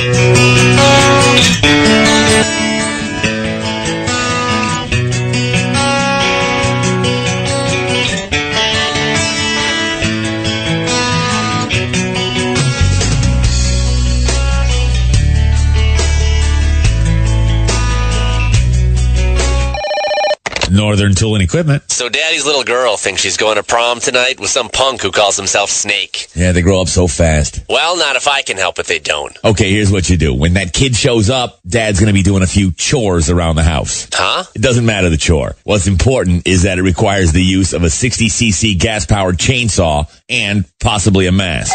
I think it's showtime. He's here. Dad, I want you to meet... All right, let her rip. What's that, honey? Hi, Snake. Great to meet you. But wait, where are you going? There's no problem a little horsepower can't solve. Northern Tool and Equipment. Ranger Station, Ranger speaking. Yeah, hi. I'd like to report a bear sighting. Location. My backyard. Oh, your backyard. Try telling a bear that. I did, and this bear talked back. Talking bear, that's rich. No, wait, it was Smokey Bear. Smokey? Why didn't you say so? I did say so. Continue. I was burning yard waste. No, boy. He told me to burn legally and responsibly, and to remember that if it's too hot to touch, it's too hot to leave. And as always, he's right. 9 out of 10 wildfires are caused by humans. That means 9 out of 10 wildfires can be prevented. Yeah, I know that now. Thanks to me. Actually, thanks to Smokey. As usual, the talking bear gets all the credit. Get your Smokey on. Always burn responsibly and contact your local fire department for open burning regulations. Because 9 out of 10 wildfires can be prevented. Brought to you by Smokey Bear, the U.S. Forest Service, your state forester, and the Ad Council. Learn more at smokeybear.com. Only you can prevent wildfires.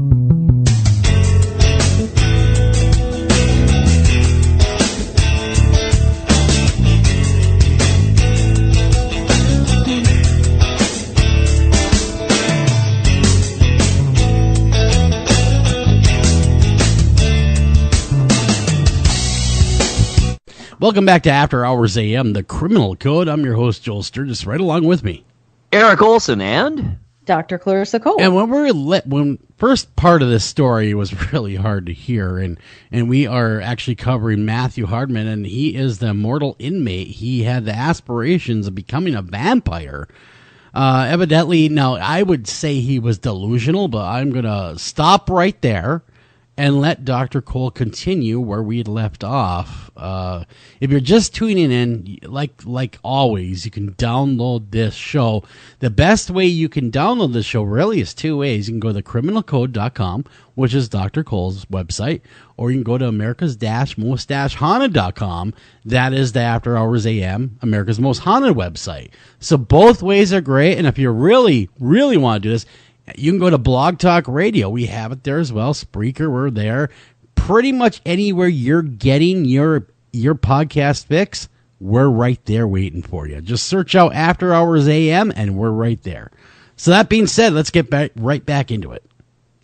Well, okay. One of the reasons, I brought up this case partially because we're leading up to Halloween, right? And the idea of vampires. But another reason that I brought it up is that I don't know enough about the case because I haven't interviewed Mr. Hardman myself. But something that stood out, not just to me, but also to the judge in his case, was that his lawyer never brought up the idea of not guilty by reason of insanity.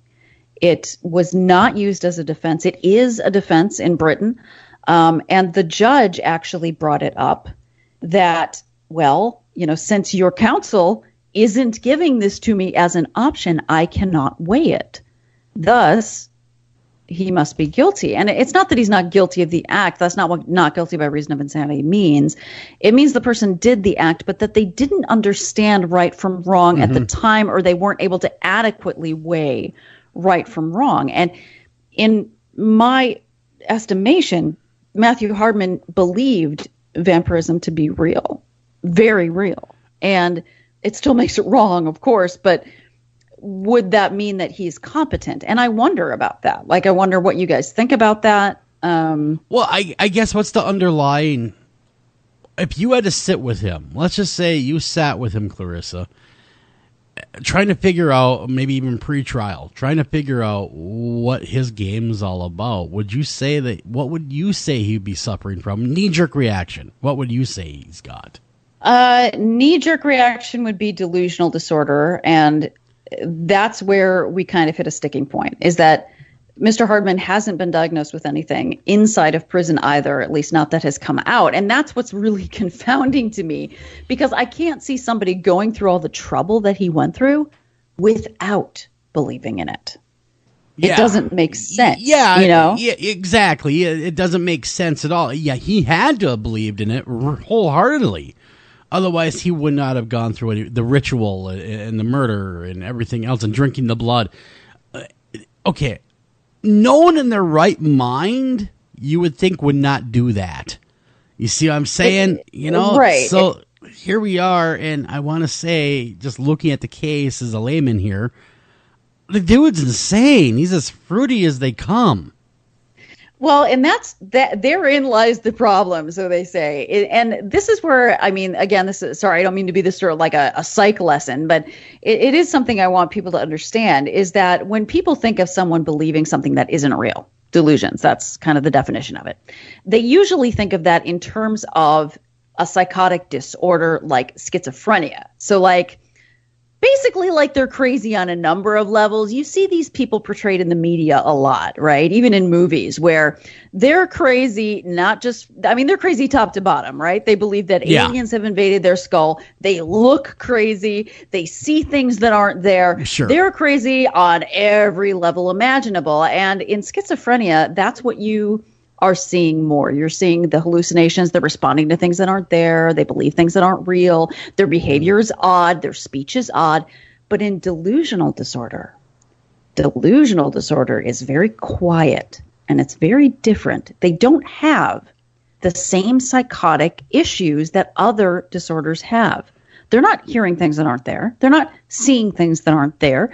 They're not having the word salad, which is what they call the psychotic speech. Yeah. They seem completely normal until you hit on that one belief. That is not normal. And until you get there, they seem as normal as you or I.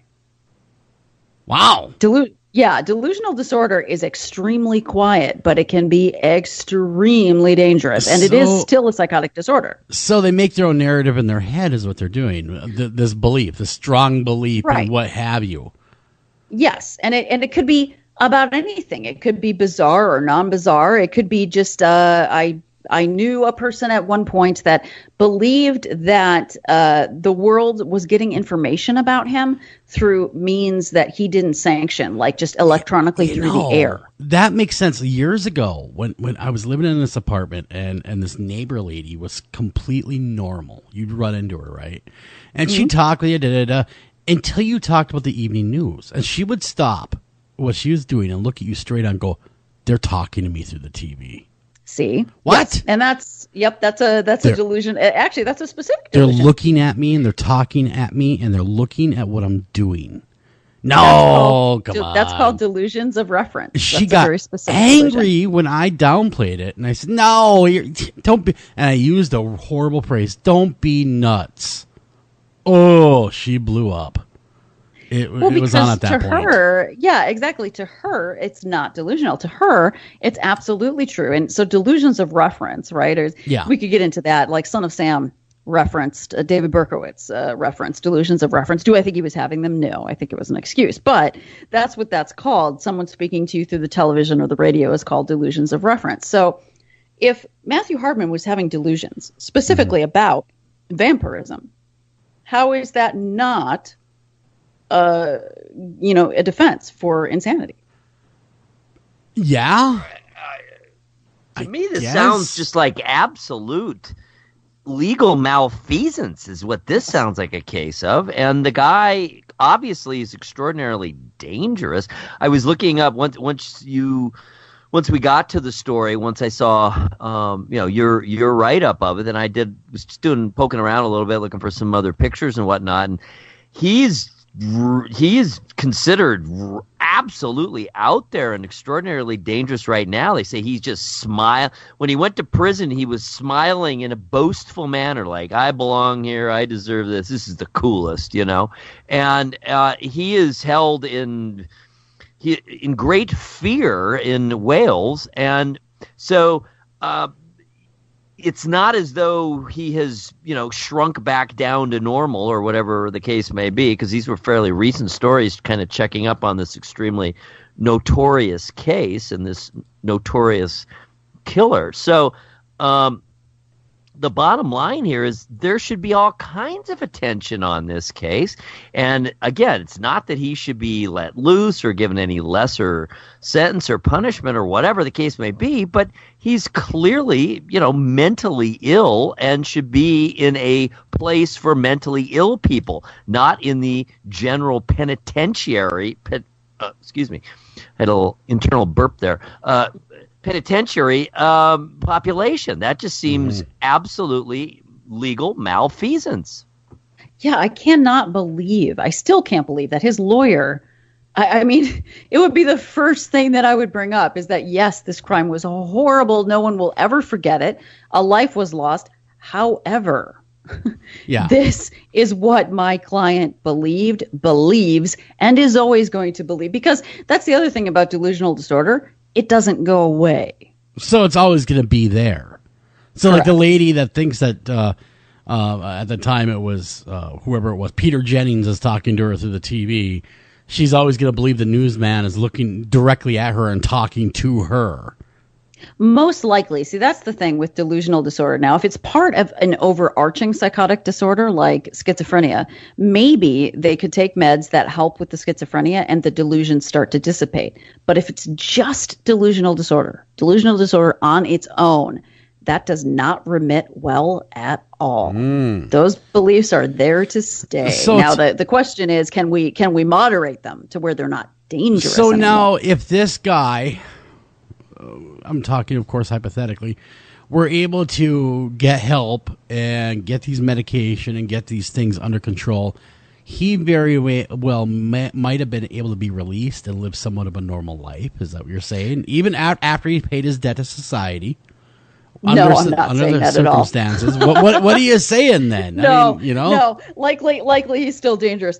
No, see, that's the thing is that, like I said, delusional disorder doesn't go away. It doesn't remit. They're going to continue to have those delusions. So unless you're convinced that he is no longer dangerous because of it. Yeah. So he can still believe that. That's fine. As long as he believes he's achieved vampirism and he doesn't need to kill anybody else, great. But if he thinks he needs to, needs feed to feed every 30 days to keep his power up. Then we're in trouble. Yeah. Yeah. So yeah. I wouldn't expect the delusions to go away. They would just have to be nonviolent in content. Gotcha. Well, this guy, looking at his pictures, I'm looking at some current pictures. He looks rough. He looks like he's got some wild eyes about him. You know what I'm saying? And actually, his girlfriend said that too. His 16-year-old girlfriend did attend the trial, and she was very upset when he was convicted. But she said that his eyes looked different, that he looked kind of removed from himself if that makes sense, which is not uncommon in psychotic disorders. So do I think that there is psychosis and lingering psychosis? Yes, I do. I wonder about the justice that was done because it was not brought up in trial. And that to me just seems unfathomable. Yeah, a good attorney would have latched onto that, in my mind anyway, right away. And you would have thought the judge would have stopped it and said, oh, time out, go talk to your client. Well, the judge did kind of try to, on multiple occasions, kind of suggest that this is not the best way to go, and nobody really kind of latched onto that. He didn't. That judge in Wales didn't have the ability to take matters in his own hands. Then at that point, like maybe here in the States, they have a little more leeway. So I'm told. So he couldn't adjudicate him on that disorder, or at least bring it up because the defense never brought it up. Well, as far as I know, the judge can't, here either. The judge can't introduce a defense that the defense has not raised. I think he gave the defense enough hints that... Well, yeah, I would say so. By the way, you might want to go talk to your client about, I don't know, him being a little nuts. You might want to go do that.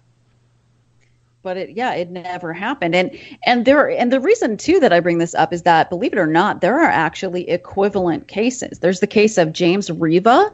So this was way back in 1980, sort of before the whole vampire craze thing.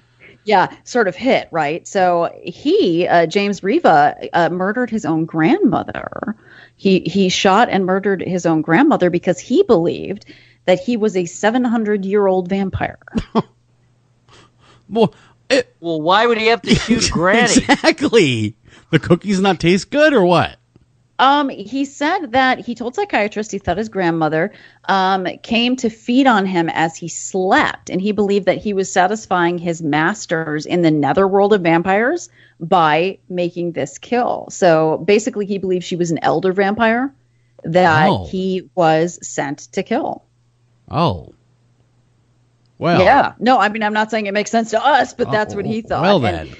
Yeah, exactly. And so he, it looks like, I thought he did try to shoot her, but he stabbed his disabled grandmother. Why would a vampire use a gun? And shot her. He shot her with gold-plated bullets. What? And set the house on fire. Well, hold on. Why would a vampire at 700 years old use a gun?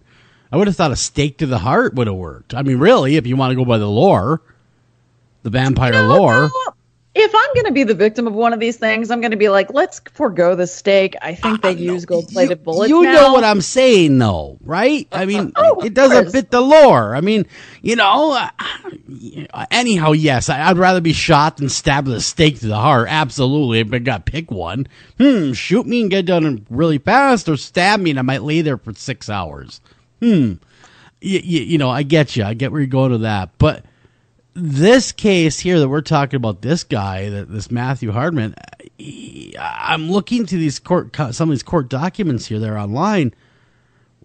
Yeah, I mean, all the earmarks were there. I mean, I'm not anywhere near as skilled as you are, Clarissa, but even I can see the glaring inconsistencies where he could have been, that defense could have been raised at any time because he clearly was deranged.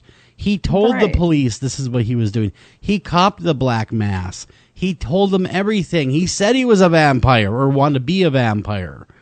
It was all there. It really was all there in black and white in the statements to the police. And even when you raise, just to make it clear too to those that are listening, even when you raise the defense of not guilty by reason of insanity, I want to say that, especially in America, I don't know about other countries, I'm not going to speak to there, but especially here, there are a lot of times when the jury doesn't go for it anyway.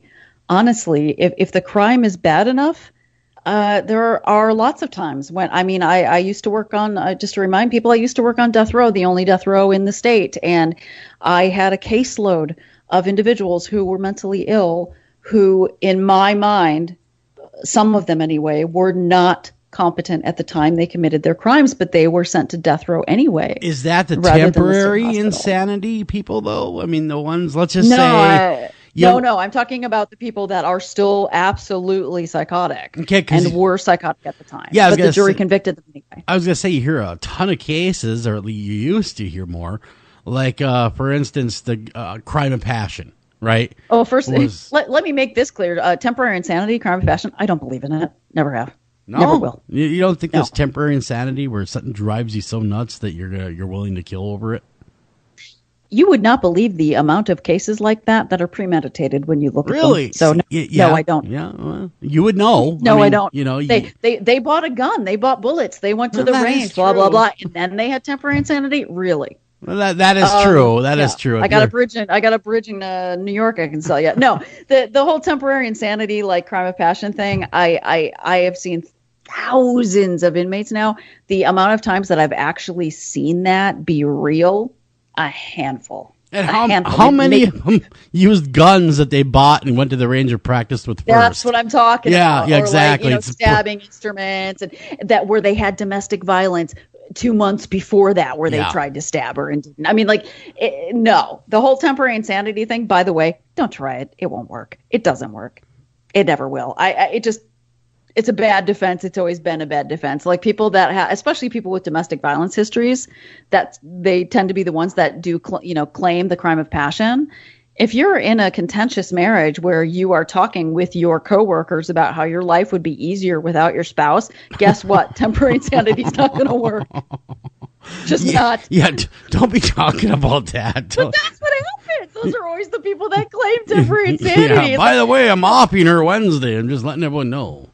Like, okay, here's a little primer for all of those out there that think that they could claim insanity. The people that actually successfully have a defense of insanity are people that tell their lawyers that they're not. Like James P. Riva. Yeah. He was clearly insane, claimed to his lawyer that he wasn't, and didn't want to use the insanity defense. Remember the woman that wore a diaper and traveled across country? Yes. Yes. Also didn't want to use the insanity defense. People that should use the insanity defense always go to their lawyers and go, what are you talking about? Yeah, the woman that drove 27 hours wearing a diaper and then stopped and murdered people. Yeah, right. I remember her. Yeah, that old yarn. Those are the people that the insanity defense is reserved for, and those are the attorneys that should know better. And in Hardman's case, his attorney should have known better, and they didn't. But the people that are like, oh yeah, it was temporary insanity, it was a crime of passion. Like, that's the other thing too. When you think of crime of passion, it's taken time to build up those feelings. Mm-hmm. Do you know what I mean? Mm-hmm. Yeah. Typically, it's usually somebody that maybe, let's say, here's the classic example for crime of passion: a man who comes home and finds his wife in bed with another man. Sure. Okay, typical crime of passion. He shoots both of them, goes to his lawyer. It's a crime of passion, but usually the man came home early because he suspected his wife was cheating, bought a weapon because he suspected his wife was cheating, started looking at her email because he suspected. Gotcha. There's a pattern. I mean? Yeah, there's a pattern. It's not accidental, because typically when it's an accidental discovery, people don't know what to do. Yeah, they just freeze. Deer in the headlights. Yeah. Like, oh my God, I came home and expected to find my wife sick at home on the couch, and oh no, there was the mailman. The milkman stopped by. Yeah, there's usually not. And we don't even drink milk. Yeah, it's like, wait a minute, I don't understand. That's a more common reaction. I would imagine. So. Yeah. Interesting. Well, the one thing we haven't talked about is just the appeal of vampires. And of course, I think in this case, it's kind of a combination of, he's a young guy, 17 years old.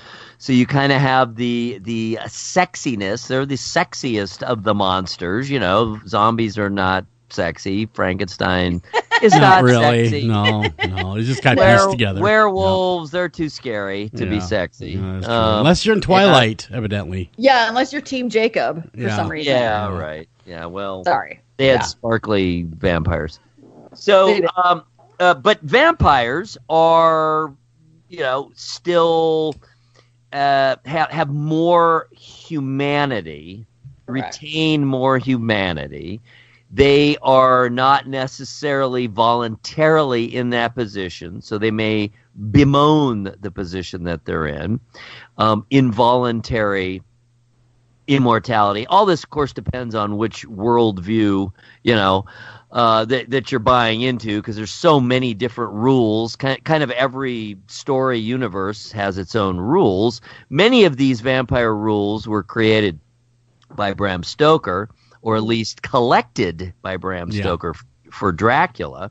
And then, of course, new ones came along for the film, the first filming of Dracula, or filmings of Dracula. And so that's evolved. So a lot depends on, which world, which universe your vampire is in, as far as what the rules are and how long they live and what they need to do to live, et cetera, et cetera, et cetera. But, if you can live forever and be a sleek, sexy guy, and all you have to do is periodically, drink some old lady's blood,